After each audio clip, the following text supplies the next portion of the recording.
Okay, so today my friends would be 9th of December, so Friday 9th of December 2011. I know I'm going to go using this. Fuck, I look fat. My friend was right. Anyway, this is kind of like an response. Terrible English. I speak no English, please. No, it's kind of like a response to a question that had been asked in my inbox, so my personal section, by one of a fellow Aussie. Sorry, this being all retarded, just like me. I'm using my housemate's video recorder. Got your fucking video recorder, cunt. Oh, and I found your fucking my camera too, mate. Oh yeah, back to my video. Thanks for the congrats on 2 years and all of that, and it means heaps that seeing my videos are affecting you in some sort of way, and other people in some sort of way. I just wish that it could save lives, and maybe one day it will. While I'm on that topic, there was a young guy in Perth, Australia, Perth, Western Australia, sadly took his own life. His name, he was 17. I only found out about this yesterday. It's only happened over the last week. Name is Zach Kennedy, so rest in peace, mate. And please, if anybody feels that they can't contact somebody, it doesn't matter if it's via the internet, I don't know, just we're there, there's people there. I just don't want to see any more young people or adults thinking that they can't go any further. It's heartbreaking to see. It shouldn't happen. Yeah, it's terrible. So yeah, there's support out there. If you need any contacts, contact me. I know plenty of services. I can talk to you. I've probably been through it. Plenty of others have been through it. I know there's so many videos out there saying it gets better, and obviously it's not making any sort of difference, but it does get better. Trust me. I know it's hard to see right now or in the near future, even if your family are saying they'll disown you or you're being bullied or beaten. It does. Maybe one day I should make it gets better video. I don't know. But yeah. So I got asked. Well, this guy that asked me how I dealt with the dysphoria, leaving the house and all that sort of stuff. For me, I was going through the process, and it took a few years before they would start me on testosterone. I fucking don't know what that sound is. I think it's my iPod.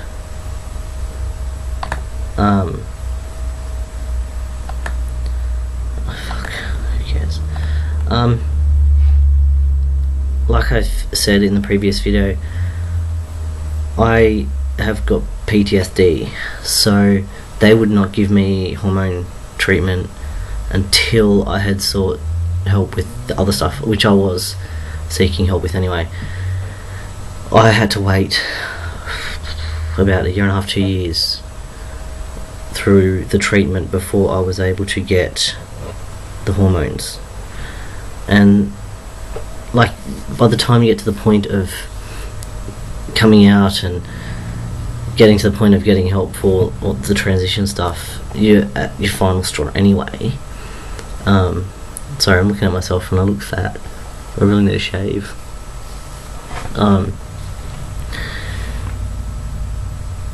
and you already feel so alone and so hateful or whatever. Not everybody, by the way, not everybody feels this way. In my case, I felt so hateful. I never had not that I didn't ever have dysphoria, but I did struggle a lot with my body and my voice, and I got to a point where I was living full-time male prior to my hormone treatment, and it came down to me being confident in myself. The place I was living at, my neighbours didn't know. The real estate knew, obviously, because I hadn't changed my name. But then I did speak to them and tell them about the situation, and if the neighbour had come in or whatever, and blah blah blah blah blah. So I know it's hard at first to leave the house, and as much as you think other people are looking at you funny or questioning or 9 times out of 10 people don't notice. Like, if they say, like, I know it's hard. Well, I worked out tonight. Boy George, he's got a really fucking high pitched voice, and he looks like a girl. So yeah, depending on your location as well. I don't know. It's hard for me to say that. How I managed to do it, I just did. I got to a point of surviving. I wasn't living anymore. I was just surviving or whatever. Like, I did what I had to do to get to a point where I was able to start hormone treatment and get my surgery and so on. I didn't allow for my transition to control my life. Yes, it has consumed a big part of my life. Well, it did have, sorry. And it still does sometimes. Like, I still have days where, like, I still get very dysphoric about my lower stuff. My chest was never a big thing for me. Not as much as what my lower is. But I do my very best not to allow it to consume me. And I joke about it now. Like, I don't tell people. That's one thing I have to be clear. I'm just your average person. If it comes up in conversation or if somebody asks specifically, I'm not going to lie to them about my history. I'm not going to make up some sort of false story about the way I grew up or whatever. I might say, oh yeah, when I was a wee lad or whatever, but I'll never make up a lie. I have been through shit. Anyone that knows me knows that I am a caring person. I'll do everything I can for my friends, my family. I've got my 21-year-old autistic brother living with me, for Christ's sake, and I mean, that's a day job in itself.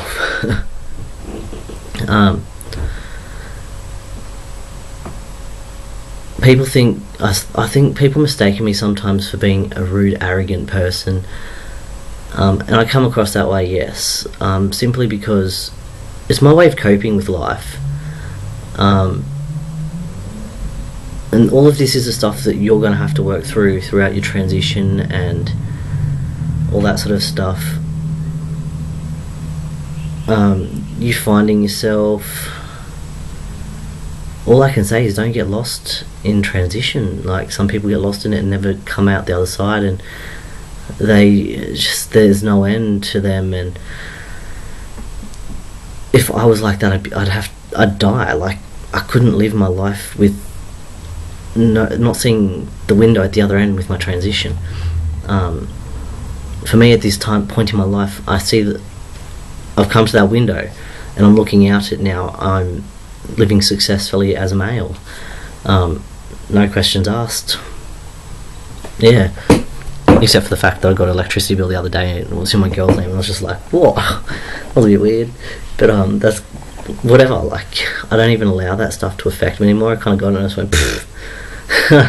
Them fuckheads. Like, if they were to meet me, like, I don't know.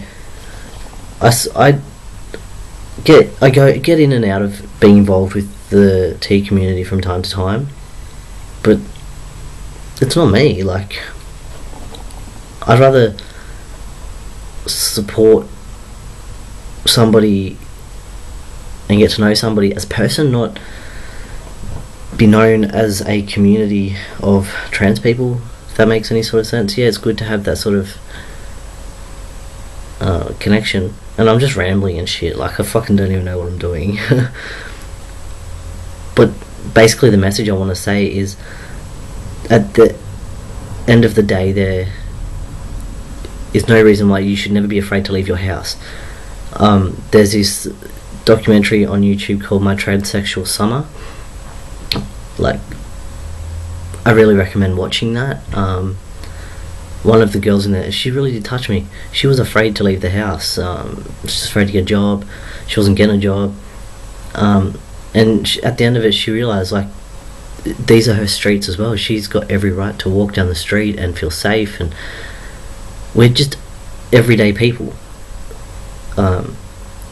Take pride in yourself. Like, own your body. I mean, fuck, you can't trade it for anything. It's not like the government are just gonna pay for you to have a full sex change or something. And I'm just rambling. I've already said it twice.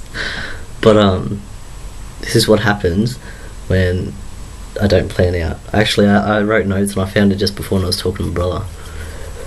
I had like just notes and shit. And this is actually the second video. See, notes.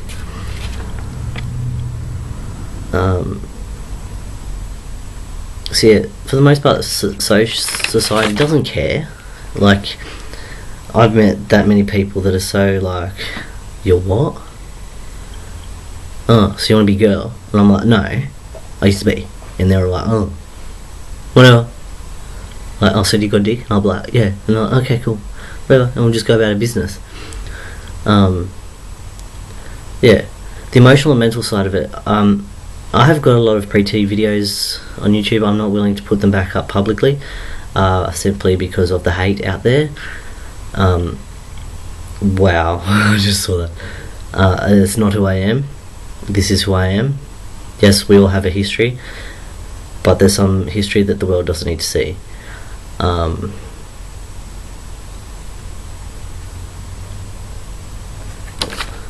What's that say? Yeah, the dysphoria in public. Just, if you have a binder, wear that. I mean, that's what I did. I know it sounds harsh right now, and I'm sorry. All I can say, and my housemate's probably better at saying it, maybe we should do a video together on it, is love yourself. Be proud of who you are. Yes, it's hard. It is really hard, and I understand that. I mean, I'm glad that I never took the option that Zach Kennedy took. I'm happy I'm here today. I'm grateful that I was strong enough to pull through. Maybe it was simply a case of I had other shit in my life to deal with on top of. My family life wasn't that great growing up. Yeah, I don't know. But if you want to contact me again privately, I'm happy to speak with you privately. PM me on YouTube and ask me for my Facebook details, or I'll get yours off you and I'll add you to Facebook. We'll talk or exchange phone numbers. Anything. I'm here to support. My mates are here to support. There's a community here to support. If that's what you want. If that's not what you want, if you want to just catch up for a coffee or whatever, just PM me. Like, yeah. Don't be afraid. Just, yeah. No question is ever stupid. No question is ever small. The stupidest question that you will ever ask is the ones that you will never ask. The ones that you'll keep up here, but you'll never actually ask somebody for the advice. I had